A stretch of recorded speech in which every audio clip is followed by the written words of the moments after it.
When this is obtained, we are going to forward this through the Ministry of Foreign Affairs to the state of Qatar through our embassy, of course, that is in Qatar. Now, they are going to find out from the CVs as submitted what they are interested in. Once that is identified, which is very important, once that is identified, they would come back to us with the names and details of those they think they need for appointment. If that is done, it is then that we are involved and we would help them to finalize the documentation, of course, through the foreign mission and all that as is specified in the labor agreement, and it will be sent back, and ultimately these people will be appointed if necessary. But I just want to go back and state for a fact, because people are busy asking the question, when will we be appointed, that I want to make it categorically clear that, yes, that the Ministry of Trade, Industry, Regional Integration and Employment is not responsible for the shortlisting. As we have everybody who has applied and has submitted a CV, the details will be forwarded to Qatar. And it is left to them to select whoever is appropriate or not. Okay. When is this going to happen? I know people who applied might be anticipating this. Sure. Our deadline is by the 15th of January to finish all the compilation and send it to Qatar for processing. And inshallah, I think that will be done.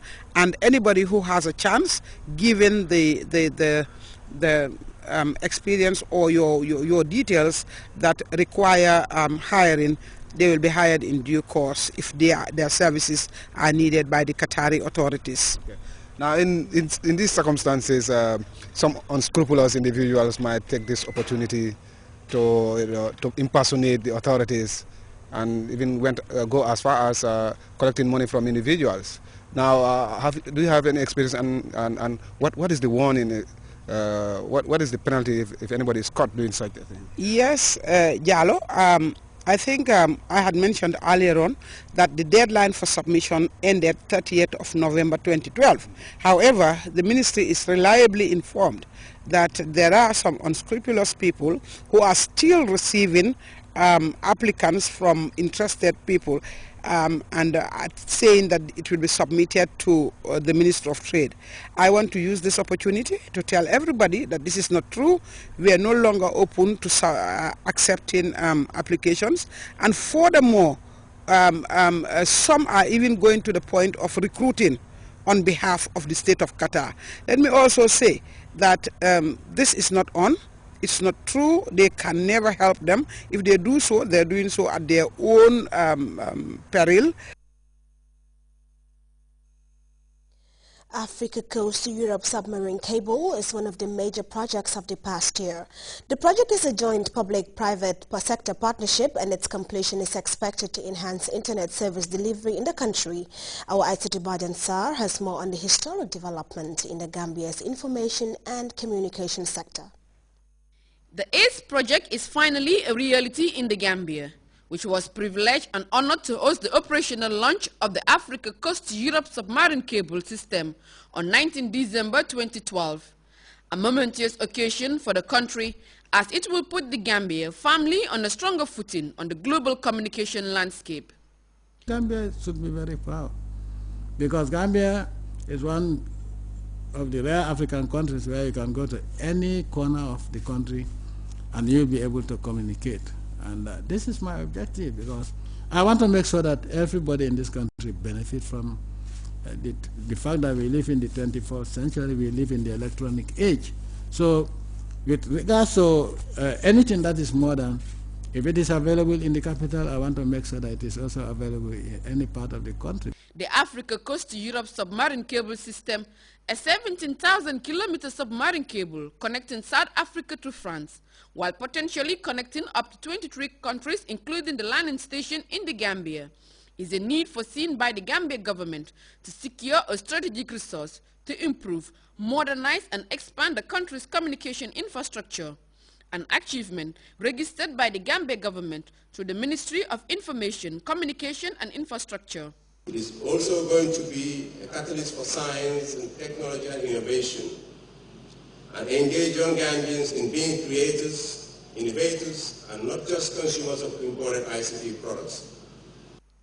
The multi-million-dollar investment, which has a public-private angle to it, incorporating the country's communication giants and all the private GSM operators and other IT institutions such as Unix Solution and NetPage, is expected to provide adequate international bandwidth to promote faster internet connectivity and broadband development in services such as Internet Protocol TV, e-government, e-services, video conferences, streaming, and other high-bandwidth application and service solutions.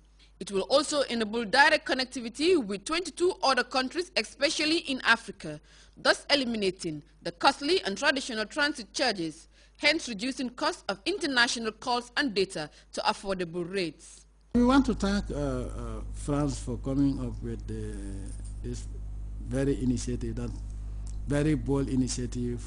It shows how humanity working together can make a difference for millions of lives.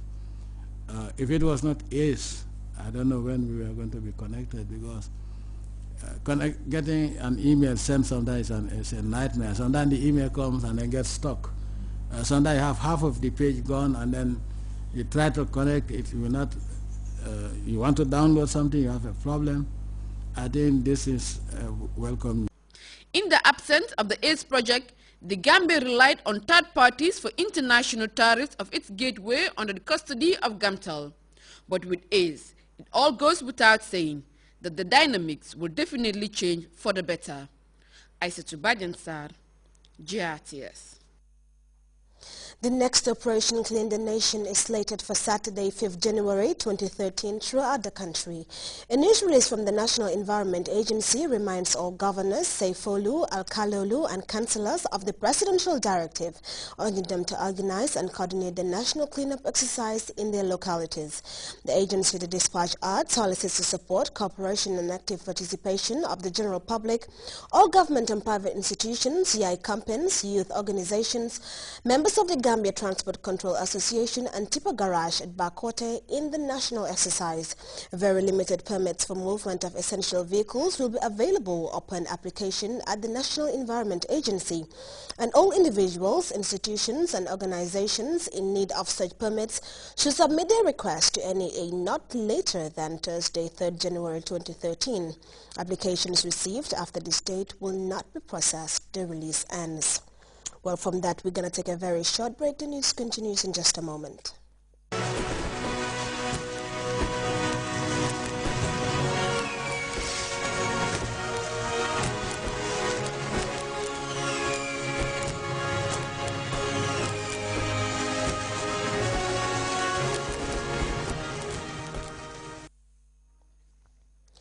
Welcome back to GRTS News. The President of Ivory Coast has declared 3 days of national mourning following the death of 60 people in the New Year's Eve stampede. President Alassane Ouattara has also called for an investigation into the cause of the incident. Desperate relatives of victims have been visiting hospitals in Abidjan to account for their relatives. We have details in this report.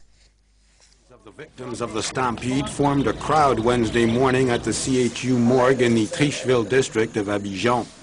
Bereaved families have not found all their members missing among the at least 60 people declared dead. All of the injured have been admitted to hospitals, such as this little girl who lost her mother. The mother of this little girl died. She definitely was killed in the stampede. We evacuated the body of the mother. Tomorrow we'll see what we can do for the girl. At the disaster site on the plateau, flowers have been placed at the foot of a tree in memory of the dead.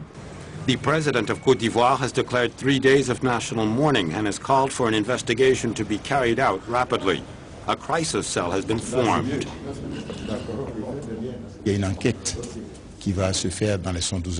An investigation will be launched within the next 72 hours. And we will be conducting autopsies. The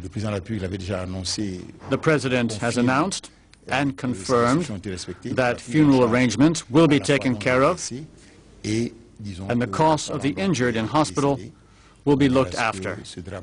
This may ease the pain of this tragedy. Ivorians are in